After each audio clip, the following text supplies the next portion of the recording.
So hello guys, welcome back to another video. इस video में हम बात करेंगे तुम्हारे टुका स्ट्रैटेजी के बारे में। तुम कैसे अपने एग्जाम में गेस वर्क करके जो क्वेश्चंस तुमसे सॉल्व नहीं हो रहे होंगे, खाली उन्हीं पे हम टुका स्ट्रैटेजी का यूज करेंगे। जो क्वेश्चंस तुमको आ रहे हैं, जिनका आंसर तुमसे निकल रहा है, उन क्वेश्चंस में हम ये स्ट्रैटेजी को अप्लाई नहीं कर रहे होंगे। ठीक है। एक्यूरेसी की बात करें तो एक्यूरेसी तुम पकड़ सकते हो 35% तक मिल जाएगी। मैंने एक पूरी 9 स्टेप की गाइड बनाई है। वो गाइड तुमको स्टेप बाय स्टेप फॉलो करनी है एंड इवेंचुअली तुम्हारा जो गेसवर्क का वो चांसेस होगा कि जो आंसर करेक्ट होगा that would be higher than any other video that you might have scene.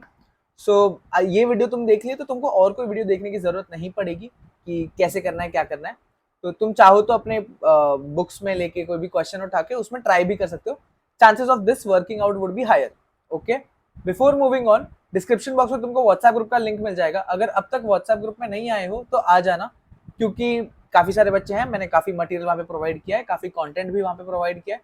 Description box में एक ड्राइव लिंक भी मिलेगा जहाँ पे तुम काफी सारे पीडीएफ्स और बुक्स को एक्सेस कर सकते हो, और तुमको इवेंचुअली वो हेल्प भी कर रहा होगा। फॉर्मूला बुक वगैरह या फिर पीवाईक्यूज एक्सेस कर सकते हो वहाँ से। Okay, on that note, moving on, सबसे पहले बात कर लेते हैं कि वाई दिस टुका स्ट्रैटेजी, और अभी क्यों, इतना लेट क्यों। क्योंकि आई बिलीव कि काफी सारे जो क्रिएटर्स हैं वो काफी पहले टुका स्ट्रैटेजी डाल देते हैं, जिस वजह से बच्चे डिस्ट्रैक्ट हो जाते हैं। And I don't want you guys to be distracted, क्योंकि ये टुक्का स्ट्रैटेजी हर चीज में अप्लाई करो, हर चीज में अप्लाई करो, ज्यादा मार्क्स लाने हैं। मॉक टेस्ट में भी अप्लाई करते हैं बच्चे फिर। तो मॉक टेस्ट में मैं कहता हूँ कि 1 से 2 मॉक टेस्ट में ट्राई कर सकते हो, सो दैट तुमको एक वो रहे कि हाँ मैं कितने मार्क्स का स्कोर कर पाऊंगा अगर मैं गेस वर्क भी कर रहा हूँ तो। बट मेजोरिटी मॉक टेस्ट में बच्चों को यही कहता हूँ कि टुक्का स्ट्रैटेजी या टुक्का मत मारो।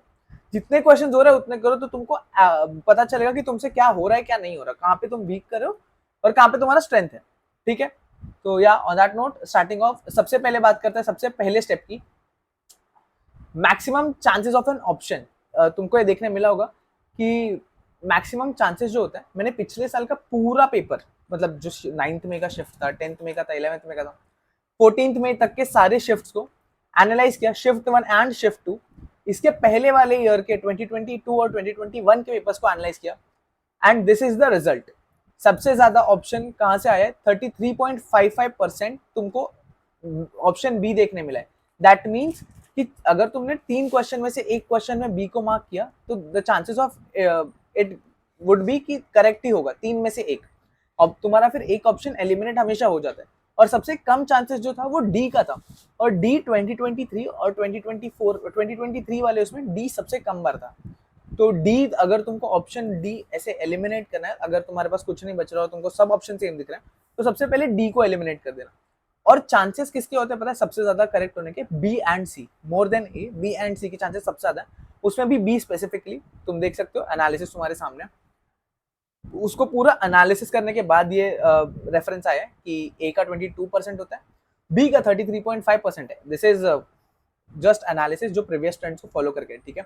बट इस तुमने सबका ही सुना होगा कि बी और सी के आंसर ऑप्शन सबसे ज्यादा बार करेक्ट होते हैं, बिकॉज इट इज ट्रू, हर बार यही देखा गया है। सो 23.55% तुम्हारे सी के चांसेस होते हैं एंड डी के चांसेस आर 20.55%। ओके, ये maximum chances of an option. तुमको अगर कुछ नहीं समझ रहा, कुछ नहीं सोच रहा, तो तुम बी मार्क करके ही आ रहे होगे इन योर एग्जामिनेशन। ओके, उसके बाद बात कर लेते हैं एलिमिनेशन मेथड की। एलिमिनेशन मेथड क्या होता है भैया?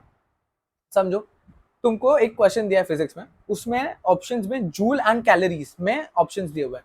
3 जूल के है और 1 कैलोरी का है, और तुमको पता है कि अब 3 जूल के, तो chances of joule being an answer would be correct. अब तुमको क्या देखना है पता है उसमें? अगर समझो दिया है कि 3.18 जूल एंड 3.18 कैलोरी, जो ये 2 ऑप्शन है, और एक 4.14 जूल और एक 3.79 जूल, तो chances of 3.14 joule would be higher कि वो करेक्ट होगा, और अगर वो ऑप्शन बी में है तो चांसेस और बढ़ जाते हैं। ठीक है, तो this is how things work. उसके बाद नेगेटिव और पॉजिटिव में ऑप्शन है। समझो तुमको दिया है 100, -100, +10 एंड +20। तो अब तुमको दिख रहा है कि एक तो +10 +20 है, उसके बाद -100 और 100 है। तो अब 100 क्योंकि 2 बार आया है और प्लस वाले ही ज्यादा है, तो फिर उसके बाद तुम वहां से एलिमिनेट करके +100 पे आ सकते हो कि हाँ यही ऑप्शन करेक्ट हो सकता है। ठीक है, 100% चांसेस नहीं कि वो करेक्ट होगा, बट चांसेस है कि वही करेक्ट हो। ओके, उसके बाद मैथमेटिक्स सेक्शन में ना एक चीज याद आते हैं ना, कि the chances of 0 and 1 to be correct would be very high. अगर तुम्हारा 0 ऑप्शन में है या 1 ऑप्शन में है, तो वो करेक्ट होने के chances would be very high. उसमें से भी समझ लो 66% चांसेस होते हैं कि 0 करेक्ट हो, 0 and 1 में से भी 66% चांसेस होते हैं कि 0 करेक्ट हो, और 33.33% चांसेस होते हैं कि 1 करेक्ट हो, अप्रोक्सीमेटली 34-33% कि 1 करेक्ट हो। उसके बाद तुमको ना पूरे पेपर में अपने 150 क्वेश्चन में से मैक्स टू मैक्स 5 से 6 क्वेश्चन देखने मिलेंगे जिसमें तुमको ऑल ऑफ द अबव या नन ऑफ द अबव का ऑप्शन देखने मिलेगा। ऑल ऑफ द अबव के चांसेस आर ऑलमोस्ट 70-80% की हर बार जहां पे ऑल ऑफ द अबव होगा वो करेक्ट ही होगा, 70-80%। अगर तुमको नहीं आ रहा होगा तो ऑल ऑफ द अबव तुम्हारा पहला चॉइस होना चाहिए कि तुम सबसे पहले जाके ऑल ऑफ द अबव मार दो, और generally all of the above option D में होता है, ये भी याद रखना। तो ये मत सोचना कि ये तो बी में नहीं है, but all of the above के चांसेस आर 80%, तो all of the above mark कर सकते हो। नन ऑफ द अबव के चांसेस आर स्लाइटली लेसर, तुमको अपने ऑप्शंस को एनालाइज करना पड़ेगा उस हिसाब से। एंड जब तुम ऑप्शंस को एनालाइज करोगे एलिमिनेशन मेथड के थ्रू या फिर जैसे भी, तुम ऑप्शंस को एनालाइज करके तुमको समझ जाएगा, अगर एक भी तुमको करेक्ट दिख रहा है या 2 करेक्ट दिख रहे हैं तो तुम नन पे क्लिक नहीं करोगे। एक भी अगर तुमको करेक्ट दिख रहा है तो नन पे तुम क्लिक नहीं करोगे, but yeah none of the above के chances are slightly less than all of the above, ठीक है। तो ये बात हो गई हमारी एलिमिनेशन मेथड की। अब बात कर लेते हैं हम सब्स्टिट्यूशन मेथड। सब्स्टिट्यूशन मेथड क्या कहता है? सब्स्टिट्यूशन मेथड ये कहता है कि समझो तुमको एक इक्वेशन दी है लाइंस की, ठीक है। अब वो लाइंस की इक्वेशन के थ्रू तुम LHS और RHS को बराबर कर सकते हो। अगर वो ऑप्शंस में ऑप्शंस जो है उसको इक्वेशन में सब्स्टिट्यूट कर दो, सब्स्टिट्यूट करने के बाद LHS और RHS अगर सेम आ रहा है तो ऑप्शन वही करेक्ट होगा जहां पे सिमिलर दिख रहा है, ठीक है। एक चीज जो यहाँ पे गलती करते हैं बच्चे कि क्वेश्चन में पूछा जाता है इनकरेक्ट ऑप्शन कौन सा है। अब उसमें 3 कोऑर्डिनेट 4 ऑप्शन है, 3 के ऑप्शन सही दिखा रहे हैं। अब बच्चा सोचेगा करके अरे 3 का करेक्ट आ गया, मैं कुछ गलत सोच रहा हूँ, तो वो रैंडम मार्क कर देगा, रैंडम ऑप्शन मार्क कर देगा।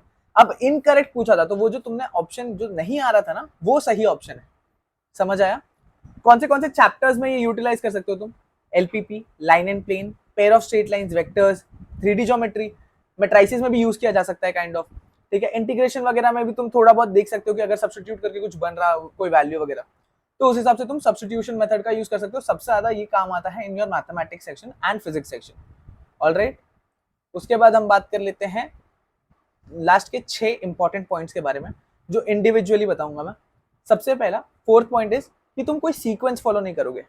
अगर तुमको सबसे पहले तो यही करना है कि जो क्वेश्चन तुमको आते हैं तुम पहले वो मार्क करोगे, और तुमको पता है सीईटी में नेगेटिव मार्किंग नहीं है तो तुम ऑप्शंस ऐसा नहीं कि तुम छोड़ के आने वाले, तुमको 150 के 150 अटेम्प्ट तो करनी है एनी डे, बट तुम कोई सीक्वेंस फॉलो नहीं करोगे कि सबका ए 4 का ए मार्क कर दिया, फिर 4 का बी, 4 का सी, या फिर ABCD या AA BB CC DD, ऐसे करोगे तो चांसेस आर कि तुम्हारा जो प्रोबेबिलिटी है ना तुम प्रोबेबिलिटी भी बीट नहीं कर पाओगे। क्योंकि अगर 150 क्वेश्चंस में से देखा जाए तो तुम 40 क्वेश्चन या 35-37 क्वेश्चन तक करेक्ट कर सकते हो सिर्फ तुक्का मार के प्रोबेबिलिटी के हिसाब से, बट वो भी तुम बीट नहीं कर पाओगे अगर ऐसा कुछ सीक्वेंस वगैरह फॉलो करने जाओगे तो। ऑलराइट, तो ये सीक्वेंस वगैरह कुछ फॉलो मत करना। हाँ, ये है कि chances of B are higher and C are higher. उसके बाद क्या कहते हैं कि तुम्हारा अगर नन ऑफ द अबव है, ऑल ऑफ द अबव है, सब्स्टिट्यूशन मेथड, एलिमिनेशन मेथड काम नहीं कर तो उसके बाद तुम ऑप्शन B पे जाओगे, उसके बाद तुम all of the above none of the above चीजें चेक करोगे, ऑलराइट। उसके बाद अगर कोई क्वेश्चन है, तुम्हारे पास टाइम कम बचा है, अब पर तुमको वो चैप्टर तुम करके गए हो, अब तुम सोच रहे हो कि मैं तुक्का मार दूं, तुक्का मारने से बेटर ऑप्शन है ना, अगर तुमको लग रहा है कि काफी लेंदी क्वेश्चन है, सॉल्व नहीं हो पाएगा, तो कैलकुलेशंस को राउंड ऑफ कर दो।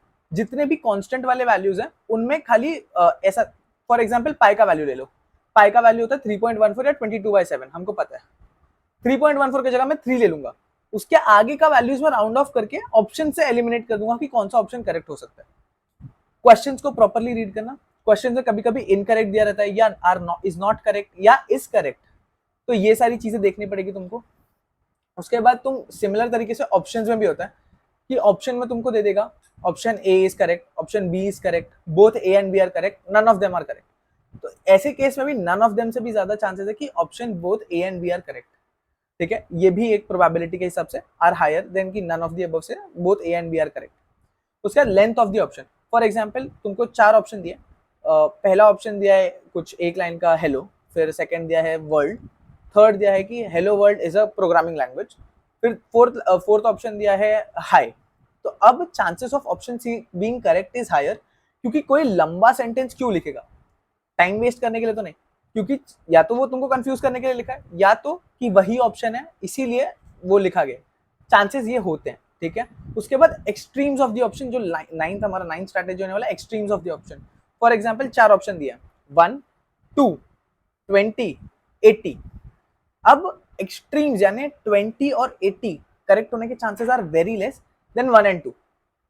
हमको पता है क्योंकि ये 1 और 2 दोनों पास में, पास की वैल्यूज हैं, और 20 और 80 बहुत दूर है ऑप्शंस के आसपास। या फिर ऐसा दे सकते हैं 10, 11, 1, 20।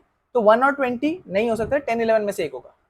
तो हम ऐसे एलिमिनेट करके ऑप्शंस को ज्यादा ज्यादा एक्यूरेसी के साथ अपने एग्जाम में गेस वर्क कर सकते हैं, क्योंकि नेगेटिव मार्किंग नहीं है तो गेस वर्क करके ही आना है।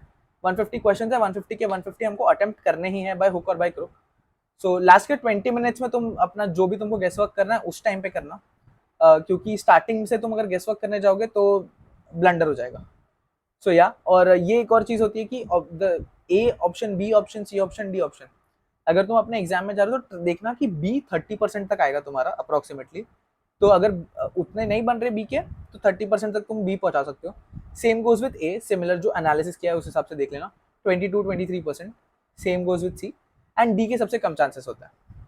Okay, so yeah that was it for this video. तुमको कुछ भी क्वेरी होगा, कुछ भी इशू होगा तो कमेंट सेक्शन तुम्हारे लिए खुला है, कमेंट कर देना। कोई भी क्वेरी होगी तो व्हाट्सएप ग्रुप में अगर अब तक नहीं आए हो तो आ जाना, डिस्क्रिप्शन बॉक्स में लिंक है, सारे सोशल्स के लिंक मिल जाएंगे तुमको, तो कहीं भी कनेक्ट कर सकते हो। सो या that's it for this video. कोई और वीडियो चाहिए होगी तो बता देना। Thank you, thanks for watching.